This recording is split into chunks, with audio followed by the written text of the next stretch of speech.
നമസ്കാരം, Tirurangadi today news അപ്ഡേറ്റ്സിലേക്ക് സ്വാഗതം. സ്കീമിലൂടെ പണിക്കൂലിയില്ലാതെയും പണിക്കൂലിയിൽ രജിസ്റ്റർ ചെയ്യാനും കൂടുതൽ അറിയാനും 908491 നിങ്ങളുടെ ഇഷ്ട സ്വർണ്ണമണിയാം ഇഷ്ടം പോലെ. ചേലേമ്പ്രയിൽ മഞ്ഞപ്പിത്തം ബാധിച്ച 10ാം ക്ലാസ്സുകാരി മരണപ്പെട്ട സംഭവത്തിൽ വള്ളിക്കുന്ന് മണ്ഡലത്തിൽ നിയന്ത്രണങ്ങൾ കടുപ്പിച്ച് ആരോഗ്യവകുപ്പ്. ചേലൂപ്പാടം തറവാട് ബസ് സ്റ്റോപ്പിന് പിൻവശം സെൻട്രിംഗ് കരാറുകാരൻ പുളിക്കൽ അബ്ദുൽ സലീം ഹൈറുന്നീസ ദമ്പതികളുടെ മകൾ ദിൽഷ ഷെറിനാണ് ഇന്നലെ വേങ്ങരയിലെ സ്വകാര്യ ആശുപത്രിയിൽ ചികിത്സയിലിരിക്കെ മരണപ്പെട്ടത്. വൈദ്യരങ്ങാടി ഹയർ സെക്കൻഡറി സ്കൂൾ 10ാം തരം വിദ്യാർത്ഥിനിയാണ്. അതേസമയം 15-കാരിയുടെ മരണം മഞ്ഞപ്പിത്തം ബാധിച്ച് തന്നെയാണോ എന്ന് സ്ഥിരീകരിച്ചിട്ടില്ലെന്നും അത് ഉറപ്പിക്കാനായിട്ടില്ലെന്നും ജില്ലാ മെഡിക്കൽ ഓഫീസർ ആർ രേണുക പറഞ്ഞു. ഇതുവരെ ഏകദേശം 6000 മഞ്ഞപ്പിത്ത സസ്പെക്റ്റഡ് അതേപോലെ തന്നെ കൺഫേംഡ് ആയിട്ട് 1400 കൺഫേംഡ് കേസുകൾ നമുക്ക് റിപ്പോർട്ട് ചെയ്തിട്ടില്ല. മേജറായിട്ട് നമുക്ക് 3 ഔട്ട് ബ്രേക്കുകൾ വന്നതിൽ നിന്നാണ് ഇപ്പോൾ ഇത്രയും കേസുകൾ വരാനുള്ള കാരണം. ഒന്ന് നിങ്ങൾക്കറിയാവുന്ന പോലെ അത്താണിക്കര, ഒന്ന് പെരുവള്ളൂർ ഒരു ഔട്ട് ബ്രേക്ക്. ഇത് ആണ് നമുക്ക് പ്രധാനമായിട്ടും നമുക്ക് കൂടുതൽ കേസുകൾ ഉണ്ടാകാനുള്ള കാരണം. ഇതിൽ നമുക്കറിയാം, പോർച്ചുഗലിൽ നമുക്ക് ഇങ്ങനെ ഒരു ഔട്ട് ബ്രേക്ക് നടന്ന സമയത്ത് നമ്മൾ ജില്ലയിൽ മൊത്തമായിട്ട് നമ്മൾ കൊടുത്ത കുറേ അവയർനെസ് കാര്യങ്ങളെല്ലാം ഉണ്ടായിരുന്നു. പക്ഷേ ഒരു ഔട്ട് ബ്രേക്ക് കഴിഞ്ഞ് പിന്നീട് അതിൽ നിന്ന് എല്ലാവരും മാറുന്ന ഒരവസ്ഥയാണ് കാണുന്നത്. കാരണം തിളപ്പിച്ചാറ്റി വെള്ളം കുടിക്കാവുള്ളൂ എന്നുള്ളതും, അതേപോലെ തന്നെ ഫംഗ്ഷനുകൾ, പ്രത്യേകിച്ച് കല്യാണം അതുപോലെയുള്ള ഫംഗ്ഷനുകളിൽ തിളപ്പിച്ചാറ്റി വെള്ളം ഉപയോഗിക്കണം എന്നുള്ള കാര്യങ്ങളിലേക്കൊക്കെ വളരെ കൃത്യമായിട്ട് നമ്മൾ നിർദ്ദേശം കൊടുത്തിരിക്കുന്നതാണ്. ഈ കാര്യങ്ങളൊന്നും പാലിക്കാതെ പല സ്ഥലങ്ങളിൽ നിന്നും നമുക്ക് കേസുകൾ റിപ്പോർട്ട് ചെയ്തുകൊണ്ടിരിക്കുന്നു. ജൂൺ 2ാമത്തെ ആഴ്ച നമുക്ക് കേസുകൾ വളരെ നല്ലപോലെ കുറഞ്ഞിട്ട് ഇരിക്കുകയായിരുന്നു. അതിനുശേഷമാണ് നമുക്ക് ഈ 3 മേജർ ഔട്ട് ബ്രേക്കുകൾ ഉണ്ടായിട്ടുള്ളത്. അതിലാണ് നമുക്ക് ഏകദേശം 400 കേസുകൾ ഓരോ ഔട്ട് ബ്രേക്കിനും ഉണ്ടാക്കുകയും ഇത് നമുക്ക് ഇത്രയും ലാസ്റ്റ് 2 വീക്കിൽ നമുക്ക് കേസുകൾ കൂടുതലായിട്ട് റിപ്പോർട്ട് ചെയ്തിട്ടുള്ളത്. നമുക്ക് ആദ്യത്തെ ഇതിൽ നമുക്ക് ഹെപ്പറ്റൈറ്റിസിൻ്റെ ഡെത്ത് നടന്നത് നമുക്ക് പോർച്ചുഗലിൽ ഔട്ട് ബ്രേക്കിലായിരുന്നു നമുക്ക് കൂടുതലുണ്ടായിരുന്നത്. ഈ ഔട്ട് ബ്രേക്കുകളൊന്നും നമുക്ക് ഡെത്ത് വന്നിട്ടില്ല.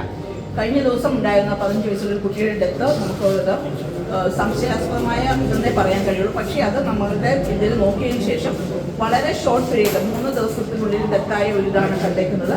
അത് നമുക്ക് ഹെപ്പറ്റൈറ്റിസ് ആണെന്ന് നമുക്ക് ഒരു അനുമാനത്തിലെത്താൻ കഴിഞ്ഞിട്ടില്ല. പക്ഷേ അതിൻ്റെ കൂടുതൽ പരിശോധനകളും കാര്യങ്ങളും അത് ചികിത്സ ഡോക്ടർമാരോടും കാര്യങ്ങളൊക്കെ ചോദിക്കേണ്ടതായിട്ടുണ്ട്. അതുകൊണ്ട് നമുക്ക് സസ്പെക്റ്റഡ് എന്ന് തൽക്കാലം പറയാം എന്ന് മാത്രമേ ഉള്ളൂ. അത് ഹെപ്പറ്റൈറ്റിസ് ഡെത്തായിട്ട് നമുക്ക് കണക്കിലെടുക്കാനായിട്ട് കഴിയുന്നതല്ല. കുറച്ചു ദിവസം മുമ്പ് മൂന്നിയൂരിലെ ഒരു ഓഡിറ്റോറിയത്തിൽ നടന്ന വിവാഹ സൽക്കാരത്തിൽ പങ്കെടുത്തവർക്ക് മഞ്ഞപ്പിത്തം ബാധിച്ചിരുന്നു. ഇത് പടർന്ന് നിലവിൽ 508 പേർക്കാണ് രോഗബാധ സ്ഥിരീകരിച്ചിരിക്കുന്നത്. അത്താണിക്കലിൽ 234 പേർക്കാണ് മഞ്ഞപ്പിത്ത രോഗം ബാധിച്ചത്. മൂന്നിയൂരിൽ 99 പേർക്കും, ചേലേമ്പ്രയിൽ 38 പേർക്കും, പരപ്പനങ്ങാടിയിൽ 29ഉം, പള്ളിക്കലിൽ 28ഉം, തിരൂരങ്ങാടിയിൽ 27ഉം, നെടുവയിൽ 23ഉം, തേഞ്ഞിപ്പാലത്ത് 15 പേർക്കും, പെരുവള്ളൂരിൽ 8 പേർക്കും, കടലുണ്ടി നഗരത്തിൽ 4 പേർക്കും, നന്നമ്പ്രയിൽ 3 പേർക്കുമാണ് മഞ്ഞപ്പിത്ത രോഗബാധ സ്ഥിരീകരിച്ചിരിക്കുന്നത്. ചേലേമ്പ്രയിൽ മഞ്ഞപ്പിത്തം ബാധിച്ച് ചികിത്സയിലായിരുന്ന 10ാം ക്ലാസ്സുകാരിയാണ് മരിച്ചത്. ജൂൺ 25-ന് വയറുവേദനയായാണ് തുടങ്ങിയത്. 27-ന് ചേലേമ്പ്ര കുടുംബാരോഗ്യ കേന്ദ്രത്തിൽ കാണിച്ചു.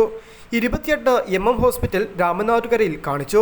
ഇവിടെ നടത്തിയ പരിശോധനയിലാണ് മഞ്ഞപ്പിത്തം സ്ഥിരീകരിച്ചത്. 29-ന് കുട്ടിക്ക് ഡ്രിപ്പ് നൽകി. 30-ന് വേങ്ങരയിലെ ഉമ്മയുടെ വീട്ടിലേക്ക് പോയി. അസ്വസ്ഥത കൂടിയതോടെ രാവിലെ 6-ന് വേങ്ങരയിലെ സ്വകാര്യ ആശുപത്രിയിൽ പ്രവേശിപ്പിച്ചു. തുടർന്ന് രാവിലെ 7:12-നാണ് കുട്ടി മരിച്ചത്.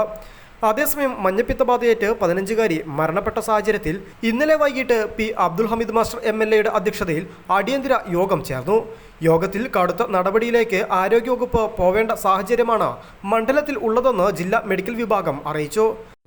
തിരൂരങ്ങാടി പ്രദേശങ്ങളിൽ ഇതിൻ്റെ പ്രതിരോധ പ്രവർത്തനങ്ങൾ, ഇത് വരാതിരിക്കാനുള്ള മാർഗങ്ങൾ, ഇതുമായി ബന്ധപ്പെട്ട ക്യാമ്പയിൻ നടത്തുന്നതിന് വേണ്ടി ഒരു പ്രോഗ്രാം തയ്യാറാക്കിയിട്ടാണ് നമ്മൾ പിരിഞ്ഞത്.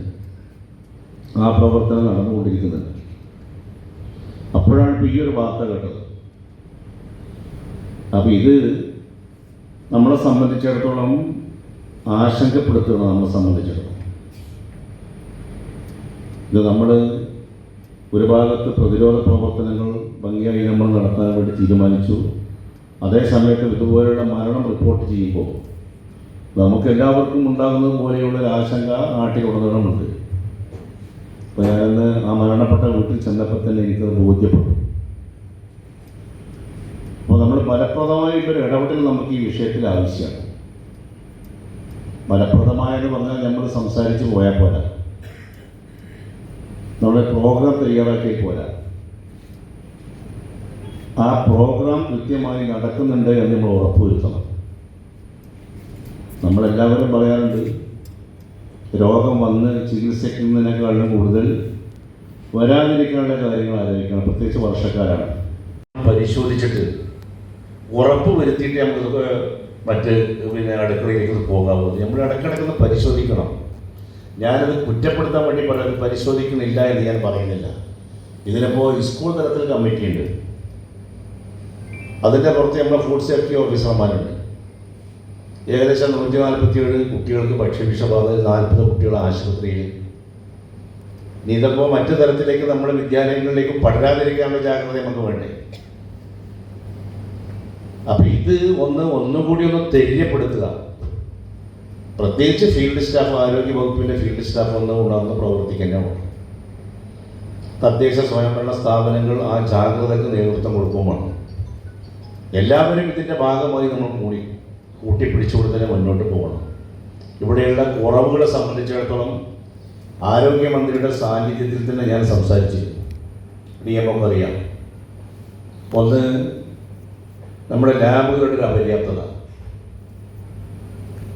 ഉച്ചയ്ക്ക് ശേഷം പ്രവർത്തിക്കാത്ത ലാബുകൾ, അത് പ്രവർത്തിക്കാൻ അഡീഷണൽ സ്റ്റാഫിനെ കൊടുത്തുകൊണ്ട് അത് നികത്താമെന്ന് പറഞ്ഞു. പാചകം ചെയ്യാത്ത ഭക്ഷണ പദാർത്ഥങ്ങൾ മണ്ഡലത്തിലെ ഗ്രാമപഞ്ചായത്തുകളിൽ 3 മാസം നിരോധിക്കുവാൻ യോഗത്തിൽ തീരുമാനിച്ചു. രോഗം ബാധിച്ചവർ 3 ആഴ്ച ഐസൊലേഷൻ കഴിയുന്നുണ്ടെന്ന് ഉറപ്പുവരുത്തണം. വിദ്യാഭ്യാസ സ്ഥാപനങ്ങളിൽ തുടർച്ചയായി ലീവാക്കുന്നതുമായ മഞ്ഞപ്പിത്ത രോഗലക്ഷണങ്ങളാൽ ലീവാവുന്ന കുട്ടികളുടെ വിവരങ്ങൾ വിദ്യാഭ്യാസ വകുപ്പ് ജില്ലാ തലത്തിൽ ആരോഗ്യവകുപ്പിനെ അറിയിക്കുവാൻ പ്രത്യേക നിർദ്ദേശം പ്രധാന അധ്യാപകർക്ക് കർശന നിർദ്ദേശം നൽകും. ചില സ്ഥാപനങ്ങൾ ഇത്തരം വിവരങ്ങൾ മറച്ചുവെക്കുന്നത് ശ്രദ്ധയിൽപ്പെട്ടിട്ടുണ്ടെന്നും ആരോഗ്യ വിഭാഗം യോഗത്തിൽ ആശങ്കയറിയിച്ചു. സ്കൂളിൽ ഹാജരാകാത്ത കുട്ടികളുടെ രോഗവിവരങ്ങൾ രക്ഷിതാക്കളെ വിളിച്ച് അന്വേഷിച്ച് പഞ്ചായത്ത് വകുപ്പിന് വിവരങ്ങൾ കൈമാറണം. പഞ്ചായത്തുകളിലെ വിദ്യാഭ്യാസ സ്ഥാപനങ്ങൾ, മറ്റു സ്ഥാപനങ്ങൾ എന്നിവിടങ്ങളിൽ തദ്ദേശ സ്വയംഭരണ സ്ഥാപനങ്ങൾ, ഫുഡ് സേഫ്റ്റി വിഭാഗം, ആരോഗ്യവകുപ്പ് സംയുക്ത പരിശോധന നടത്തും. ഭക്ഷണ പദാർത്ഥങ്ങൾ വിൽപ്പന നടത്തുന്ന സ്ഥാപനങ്ങൾ, സ്കൂളുകൾ എന്നിവിടങ്ങളിലെ കുടിവെള്ള സ്രോതസ്സുകൾ 3 മാസത്തിലൊരിക്കൽ പരിശോധിക്കുവാൻ നിർദ്ദേശം നൽകും. പൊതുജനങ്ങൾ, വിദ്യാഭ്യാസ സ്ഥാപനങ്ങൾ എന്നിവിടങ്ങളിൽ ബോധവൽക്കരണം നടത്തും. മഞ്ഞപ്പിത്തം റിപ്പോർട്ട് ചെയ്ത രോഗികളെ 1 മാസം ഫോളോ അപ്പ് നടത്തണമെന്നും യോഗത്തിൽ തീരുമാനിച്ചു. ഓരോ പഞ്ചായത്തുകളിലും പൊതുസ്ഥാപനങ്ങളിലെയും സ്വകാര്യ സ്ഥാപന മേധാവികൾ, വ്യാപാരി വ്യവസായി പ്രതിനിധികൾ, പള്ളിക്ഷേത്ര ചർച്ച് കമ്മിറ്റികളുടെ പ്രതിനിധികൾ, ജനപ്രതിനിധികൾ എന്നിവരെ പങ്കെടുപ്പിച്ച് ഇന്റർ സെക്ടർ മീറ്റിംഗ് വിളിച്ചു ചേർക്കും. മൈക്ക് അനൗൺസ്മെന്റ് പഞ്ചായത്ത് തലത്തിൽ നടത്തുവാനും യോഗത്തിൽ തീരുമാനിച്ചു. ഭക്ഷണ പദാർത്ഥങ്ങൾ പാകം ചെയ്യുന്നവർക്കും പാക്ക് ചെയ്യുന്നവർക്കും ഹെപ്പറ്റൈറ്റിസ് വാക്സിൻ എടുക്കണമെന്നും നിർദ്ദേശം നൽകും. ആരോഗ്യവകുപ്പിന്റെ നിർദ്ദേശങ്ങൾ ലംഘനം നടത്തുന്നവർക്കെതിരെ പബ്ലിക് ഹെൽത്ത് നിയമപ്രകാരം കർശന നടപടി സ്വീകരിക്കും. ജലവിഭവ അതോറിറ്റിയുടെ ക്ലോറിനേഷൻ ചുമതല മോണിറ്ററിംഗ് ശക്തമാക്കും. സ്കൂൾ തലത്തിലെ ഭക്ഷണ പദാർത്ഥങ്ങൾ കൃത്യമായി മോണിറ്ററിംഗ് ചെയ്യുവാൻ വിദ്യാഭ്യാസ വകുപ്പിന്റെയും ആരോഗ്യവകുപ്പിന്റെയും തദ്ദേശ സ്വയംഭരണ സ്ഥാപനങ്ങളുടെ സംയുക്ത പരിശോധന നടത്തും. ശാസ്ത്രീയമായ പരിശോധനയ്ക്ക് പകരം അശാസ്ത്രീയമായ ചികിത്സയ്ക്ക് നടത്തുന്നവർക്കെതിരെ ശക്തമായ നടപടി സ്വീകരിക്കും. പള്ളിക്കൽ കോഴിപ്പുറത്തുള്ള വെണ്ണായൂർ AMLP സ്കൂളിലെ ഭക്ഷ്യവിഷബാധയേറ്റത് ഷിഗല്ല കാരണമെന്നാണ് കണ്ടെത്തിയത്. ചേലേമ്പ്ര ഗ്രാമപഞ്ചായത്തിലാണ് ആ വധുവിൻ്റെയും വരൻ്റെയും വീടുണ്ടായിരുന്നത്. അവിടെ ഏകദേശം ഒരു 1000-ഓളം ആളുകൾ ഭക്ഷണം കഴിച്ചതായിട്ടാണ് നമ്മളെ ഒരു കണക്ക്. പക്ഷേ അതിൽ കുറച്ച് ആളുകൾക്കാണ് ഇപ്പോൾ അതിൻ്റെ ഒരു രോഗലക്ഷണങ്ങൾ കണ്ടിട്ടുള്ളത്. ആദ്യഘട്ടത്തിലൊരു ഇപ്പോൾ ഒരു 30-38 ആളുകൾക്കാണ് ഉണ്ടായിട്ടുള്ളത്. അതല്ലാതെ കുറച്ചുകൂടി വേറെ പല നിലയ്ക്കും വന്നിട്ടുള്ള ആളുകളും ഇതിൻ്റെ ഭാഗമായിട്ടുണ്ട്. ഏതായാലും ഇപ്പോഴത്തെ ഒരു സ്ഥിതി വെച്ച് നോക്കുമ്പോൾ നമ്മളതിന് ഒരുപാട് ക്രമീകരണങ്ങൾ നടത്തുകയുണ്ടായി. തുടക്കത്തിൽ തന്നെ ഇത് ആദ്യഘട്ടത്തിൽ തന്നെ MLA ഇതിന് എല്ലാ നിയോജകമണ്ഡലത്തിലെ എല്ലാ പഞ്ചായത്ത് പ്രസിഡന്റുമാരെയും ആരോഗ്യവകുപ്പിലെ ഉദ്യോഗസ്ഥന്മാരെയും വിളിച്ചുകൊണ്ടുള്ളൊരു യോഗം നടത്തുകയുണ്ടായി. കഴിഞ്ഞ 18-ാം തീയതിയാണ്. 19-ാം തീയതി ഗ്രാമപഞ്ചായത്ത് തന്നെ നേരിട്ട് എല്ലാ ആരോഗ്യവകുപ്പിലെ ഉദ്യോഗസ്ഥന്മാരെയും ജനപ്രതിനിധികളെയും അതുപോലെ തന്നെ ആശാ വർക്കർമാരുടെയും യോഗം വിളിച്ചു ചേർക്കുന്നുണ്ടായി. പിന്നീട് അതിനൊരു കർമ്മപരിപാടി ആവിഷ്കരിക്കുകയും 10 സ്ക്വാഡുകളാക്കി 10 അംഗങ്ങളുള്ള 10 സ്ക്വാഡുകളാക്കിയിട്ട് ക്ലോറിനൈസേഷനും അതുപോലെ തന്നെ ബോധവൽക്കരണ ക്ലാസ്, അനൗൺസ്മെൻറ്റ്, നോട്ടീസ് വിതരണം തുടങ്ങിയ പ്രവർത്തനങ്ങളൊക്കെ നമ്മൾ ഈ ഒരു കാലയളവിൽ നടത്തുകയുണ്ട്. പിന്നീട് വീണ്ടും നമ്മൾ ഒരു ജനകീയ കൺവെൻഷൻ വിളിച്ചു ചേർക്കുന്നത്. രാഷ്ട്രീയ പാർട്ടി പ്രതിനിധികൾ, അതുപോലെ തന്നെ സന്നദ്ധ സംഘടനകൾ, ക്ലബ്ബുകൾ, വായനശാലകൾ, റെസിഡൻസ് അസോസിയേഷനുകൾ തുടങ്ങിയ എല്ലാവരെയും വിളിച്ചുകൊണ്ട് നമ്മൾ ഇതിനൊരു ജാഗ്രത പുലർത്തുന്നതിൻ്റെ ആവശ്യകതയും അതിൻ്റെ ഭാഗമായിട്ടുള്ള ചില കർമ്മ പരിപാടികൾ ആവിഷ്കരിക്കേണ്ടത്. അതിൽ ഏറ്റവും പ്രധാനപ്പെട്ട ഒരു പരിപാടി എന്ന് പറഞ്ഞാൽ നമ്മൾ ഇപ്പോൾ നടത്തുന്ന ആഘോഷങ്ങൾ, വിവാഹങ്ങൾ പോലെയുള്ള ഉത്സവങ്ങൾക്കൊക്കെ അതിനെ മുൻകൂട്ടി ഒരു ആരോഗ്യവകുപ്പിനെ അറിയിക്കണമെന്നും ആരോഗ്യവകുപ്പിൻ്റെ നിർദ്ദേശം പാലിച്ചുകൊണ്ട് മാത്രമേ നടത്തണം ഒരു അറിയിപ്പ് നമ്മൾ കൊടുക്കേണ്ടത്. അങ്ങനെ മാത്രമല്ല, ഇപ്പോൾ ക്ലബ്ബുകൾ, വായനശാലകൾ, റെസിഡൻസ് അസോസിയേഷനുകൾ അവരുടെ പരിപാടികളിലും ബോധവൽക്കരണം പോലെയുള്ള പരിപാടികളൊക്കെ നടത്തിയിട്ടുണ്ട്. അപ്പോൾ ഒരു ആശങ്ക എന്നുള്ള രീതിയിൽ അതിന് പറയാൻ ഇല്ലെങ്കിലും ഇതിപ്പോൾ ഉണ്ടായിട്ടുള്ളൊരു മരണം ഇത് ഈ ഓഡിറ്റോറിയത്തിൽ നിന്ന് ഭക്ഷണം കഴിച്ചതിൻ്റെ ഭാഗമായിട്ടല്ല. ഈ കുട്ടിക്ക് എവിടെ നിന്നാണ് ഇതിൻ്റെ ഒരു ബാധ ഏറ്റത് എന്നുള്ളത് നമ്മൾ അന്വേഷിച്ച് വരികയാണ്. നമ്മളതിൻ്റെ കാര്യങ്ങൾ പരിശോധിച്ച് വരികയാണ്. യോഗത്തിൽ ജില്ലാ medical officer doctor R Renuka, Neduva health block medical officer doctor Vasudevan, Peruvallur health block medical officer doctor Babu, medical ഓഫീസർമാരായ doctor Santhosh, doctor Anitha, Kondotty block panchayat president Bindu, Peruvallur ഗ്രാമപഞ്ചായത്ത് president K Kalam master, Pallikkal panchayat president C K Abbas, Moonniyur ഗ്രാമപഞ്ചായത്ത് president N M Suhrabi, Vallikkunnu ഗ്രാമപഞ്ചായത്ത് president A Shailaja, Tirurangadi block panchayat vice president Odiyil Peechu, nodal officer doctor Shubin Chonayil തുടങ്ങിയവർ പങ്കെടുത്തു. News bureau, Tirurangadi.